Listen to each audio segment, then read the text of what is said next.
natatakot na magbuntis. Hindi pa siya handa.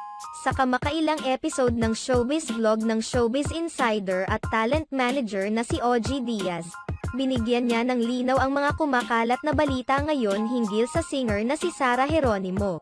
Usap-usapan ngayon sa social media na umano'y nagdadalang tao na si Sarah Geronimo na naging dahilan kung bakit naudlot ang concert niya kasama si Bambo. Ayon kay OG Diaz, nakapanayam niya ang mag-asawang sina Sarah at Matteo Guidicelli nang dumalo siya sa grand opening ng G Studios ng Power Couple. Isa umano sa mga inusisa niya sa mag-asawa ang tungkol sa pagkakaroon ng anak.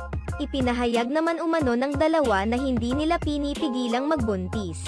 Naniniwala rin umano sila na dadating ang pagkakataon na bibigyan sila ng anak ng Panginoon. Subalit, napansin umano ni OG Diaz na tila iniiwasan ni Sarah ang tanong patungkol sa pagbubuntis.